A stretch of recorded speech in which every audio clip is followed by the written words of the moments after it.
ఎప్పుడూ లేని విధంగా అంటే మీరు ఎన్ని సంవత్సరాల నుంచి రాజకీయాల నుంచి చూస్తున్నారు? 15 ఏళ్ళ బట్టి ఉన్నాం. 15 ఏళ్ళు బట్టి ఉన్నారు. ఈ 15 ఏళ్ళ నుంచి గడిచిన 10 సంవత్సరాల్లో ఎన్నడూ లేని విధంగా ప్రతిపక్షాల మీద దాడులు, మాట్లాడితే కొట్టడం, ఎదురు తిరిగితే చంపేయటం ఎలా చూడొచ్చు అంటారు ఇప్పుడున్న పరిస్థితి? ఉన్న పరిస్థితి ప్రకారం వాళ్ళ సిద్ధాంతం ప్రకారం వాళ్ళు వచ్చిందే దానికోసం వచ్చారు. ఒక్కసారి అవకాశం అని అడిగి తెలుగుదేశం ప్రతిపక్ష నాయకులుగా ఉన్న మమ్మల్ని కొట్టడం, తిట్టడం, బెదిరించడం, నువ్వు సపోర్ట్ చేయొద్దురా, ఎందుకు చేస్తున్నారు అన్న విధంగా మాట్లాడుతున్నారు. ఇక్కడ ఇంకో విషయం తీసుకుంటే కనుక జగన్మోహన్ రెడ్డి ఇంత జరుగుతున్నా అంటే ప్రతిపక్షాల మీద ఇన్ని దాడులు జరుగుతున్నా, లేదంటే ఒక పక్కన హత్యలు జరుగుతున్నా, ఏ రోజు ఎందుకని ఇది కరెక్ట్ కాదు అని ఖండించలేకపోయాడు అంటారు? చేస్తుంది ఆయన అయితే ఎట్లా ఖండిస్తాడు? అన్ని విధాలుగా ప్రతి ఒక్క విషయంలో ప్రోత్సహిస్తుంది ఆయనే. ప్రతి ఒక్క సందర్భంలో ప్రతిదీ వీళ్ళు ఇట్లా ఏదన్నా ఒక విషయం గురించి మాట్లాడితే వాడినే మేము టార్గెట్ చేసుకుంటా వాడి మీద దాడులు తేయడం, ప్రెజర్ తేయడము, బెదిరియటము, కొట్టడము చేస్తుంటే ఇంకా ఎంత మాత్రం సంపాదించుకొని ఎవరైనా ఏం చేస్తాం? ముఖ్యంగా సరే ఈ దాడులు కార్యకర్తలు చేసే ఆపలేకపోయినా సరే ముఖ్యంగా నాయకులు ప్రతిపక్ష నాయకుల మీద బూతులతో రెచ్చిపోతున్నా అసలు కొడాల నాని లాంటి వాడు కానీ లేదంటే ద్వారంపూడి చంద్రశేఖర్ రెడ్డి ఇటు పక్కన చూస్తే అంబటి రాంబాబు ఇలాంటి వాళ్ళు బూతులతో రెచ్చిపోతున్నా సరే ఎందుకని ఆపలేకపోయాడు అంటారు? ఎవరండి ఆపలేకపోయింది? ఎవరు? జగన్మోహన్ రెడ్డి. వాళ్ళ ప్రోత్సహిస్తున్న ఆయన అని చెప్తున్నారు కదండి. తిట్టడం ఆయనకి నాన్నగారికి ఏం తెలియదు ఏం కాదు. నోట్లో ఎప్పుడు గుట్కా వేసుకొని బూతులు తప్పితే ఇంకో ప్రపంచం ఉండదు. మెల్ల మాత్రం 4 దండలు వేస్తాడు.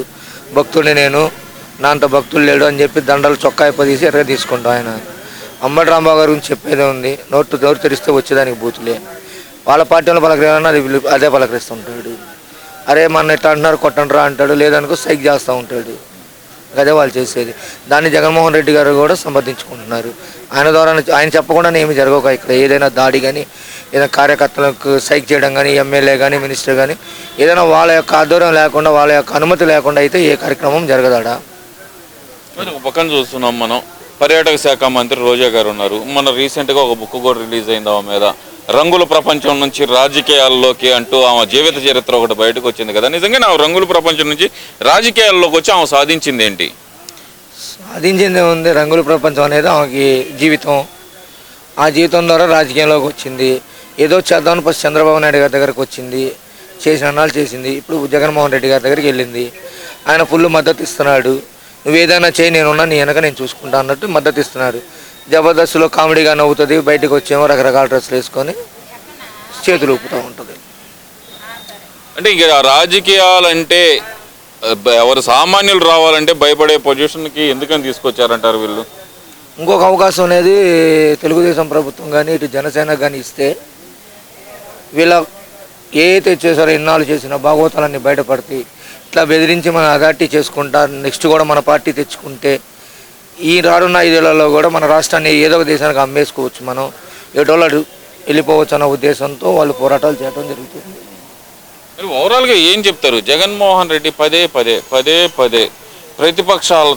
ప్రతిపక్షాల మీద ఒకటే మాట, రాక్షస మోక నా మీద యుద్ధానికి వస్తుంది అంటున్నాడు కదా. నిజంగానే ప్రతిపక్షాలు రాక్షస మోకలాగా వస్తున్నాయి అంటారా? వాళ్ళే రాక్షస మొక్కలాగా పడుతున్నారు మా మీద, తెలుగుదేశం కార్యకర్తల మీద, జనసేన కార్యకర్తల మీద వాళ్ళే రాక్షస మొక్కలాగా పడుతున్నారు.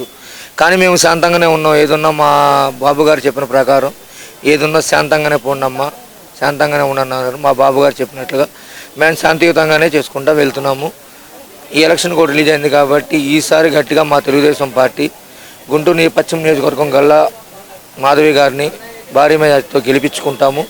అండ్ మా యొక్క ఎంపీ గారైన పెమ్మసాని చంద్రశేఖర్ గారిని కూడా ఈ గుంటూరు తరపున, తూర్పు నియోజకవర్గం తరపున నజరుద్దీన్ గారిని కూడా దిగ్విజయంగా మేము గెలిపించుకుంటాము. ఇక్కడ పెమ్మసాని గారు, గల్లా మాధవ్ గారు అంటున్నారు. మరి ప్రత్యర్థి చూస్తేనేమో అసలు రాజకీయాల్లో ఉద్దండులు కూడా తట్టుకొని నిలబడగల ఉద్దండులు అంటే పత్తిపాటి పుల్లారావు గారిని ఓడించి గెలిచిన విడుదల రజని వైద్య ఆరోగ్య శాఖ మంత్రి. మరి ఆమె వచ్చిన తర్వాత ఈ వైద్య ఆరోగ్య శాఖ రంగంలో ఏమన్నా సరే మార్పులు తీసుకొచ్చిందంటారా? ఒకటండి, ఆమె తీసుకొచ్చిందో లేదో చిలకలూరుపేట గురించి అయితే మాకు తెలియదు. మేము అంత దూరం కూడా మేము ఆలోచించిన వాళ్ళం కాదు. కాకపోతే గెలిచింది అంటున్నారు. ఏదైనా సరే అక్కడైనా సరే ఈ పోయినసారి ఎలా జరిగిందో ఒక్క అవకాశం అన్నారు, అందరూ అవకాశం ఇచ్చారు. ఆమె నుంచో పెట్టాడు. ఆమె అక్కడ ఏం చేసిందో ఎలా చేసిందో మాకైతే తెలియని విషయం.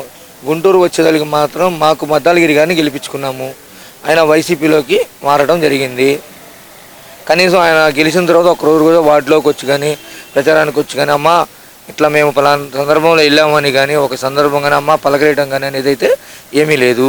ఇక్కడ గల్లా జయదేవ్ గారు ఉన్నారు. ఆయన ప్రతి ఒక్కసారి కలిసి జనాలను పలకరించి వెళ్ళారు ఉన్నంతకాలం. ఆయన కూడా భయపెట్టి లాస్ట్కి అమరాన్ బ్యాటరీని ఆంధ్రప్రదేశ్లోనే లేకుండా చేసిన పరిస్థితి ఇక్కడ ఏర్పడింది. సరే, ఇవన్నీ ఒక ఎత్తు అయితే కనుక మరి ఇప్పుడు భయపడుతుంటే రేపు ఎలక్షన్లకి పోలింగ్ ఏ విధంగా చేపించగలరు? దీనికి సమాధానం ఏమైనా చెప్పగలరా? ఇప్పుడు భయపడేది ఏం లేదండి. మా బాబు గారు కూడా చెప్పారు, భయపడాల్సిన అవసరం లేదమ్మా, ఏదున్నా తెగించండి, ఎంతవరకు పోయినా మనం చూసుకుందాం అన్నారు. మేము గట్టిగా ఈసారి ఎలక్షన్లకు అయితే పోటీ పడేదే, గట్టిగా మెజార్టీ తీసుకొచ్చేదే, దానిలో ఎటువంటి మార్పు లేదు. నేను 175కు 175 గెలుస్తాను, నా వెంట్రుగా పేకలేరు, ఇది ముఖ్యమంత్రి జగన్మోహన్ రెడ్డి చేస్తున్న సవాల్. మరి చేయమనండి, చేసేవాళ్ళు చేస్తూనే ఉంటారు. ఒక సామెత ఉంది, పేపర్ ఎప్పుడు కూడా ఎగురుతూనే ఉంటుంది, నీళ్లు చల్లితే చల్లారి కింద కూర్చుంటుంది. అదే పరిస్థితికి వచ్చింది రేపు రోజున. ఆయన 175 అంటున్నాడు. ఆయన ఏంటిగా ఏం పీకుతాడో, లేదంటే చంద్రబాబుతో పీకిస్తాము, ఏం చేస్తాం, మేము చేస్తాం. ఖచ్చితంగా పార్టీ కోసం కృషి చేస్తాము. మేము పార్టీని గెలిపించుకుంటాము, మా యొక్క చంద్రబాబు నాయుడు గారిని గెలిపించుకుంటాము, మా పార్టీని నిలబెడతాం. సింహం సింగిల్గా వస్తుంది, పందులే గుంపుగా వస్తున్నాయి, నక్కలు నా మీద దాడి చేయడానికి గుంపుగా వస్తున్నాయి అని చెప్పి జగన్మోహన్ రెడ్డి ప్రతి సభలో చెబుతున్నాడు కదా. మరి సింహం అంటే చంద్రబాబేనండి, అందుకే వాడు భయపడుతున్నాడు అంతే. మొన్న మెజార్టీ సభలో కూడా అదే చెప్పుకుంటున్నాడు. 100 సార్లు బాబు గారిని తలుచుకుంటాం, 100 సార్లు పవన్ కళ్యాణ్ 3 పెళ్లి 4వ పెళ్లి కూడా చేసుకుంటున్నాడు కదా మా పవన్ కళ్యాణ్ గారు కూడా. చీర కట్టుకొని వస్తే 4వ పెళ్లి కూడా చేసుకుంటా ఉన్నారు. అట్లాగే జనాల మీద అంటం ఏముంది, సింహం అనగానే సింహం అయిపోడుగా, జూలు తగిలించుకున్న సింహం అనుకుంటే అట్ట. ఏదైనా సింహం లెజెండ్ ఏదైనా సరే చంద్రబాబు నాయుడు గారు. నెక్స్ట్ రాజకీయాల్లో మేమే వస్తాము, మా ప్రభుత్వమే ఫామ్ చేస్తుంది. జగన్ యొక్క అవినీతి కార్యక్రమాలన్నీ కూడా ఏవైతే చేస్తారో అన్నీ కూడా అరికట్టే కార్యక్రమం చేస్తాం మేము. దానికి ఫుల్ మద్దతుగా మేము చంద్రబాబు నాయుడుకి సపోర్ట్ ఉంటాం.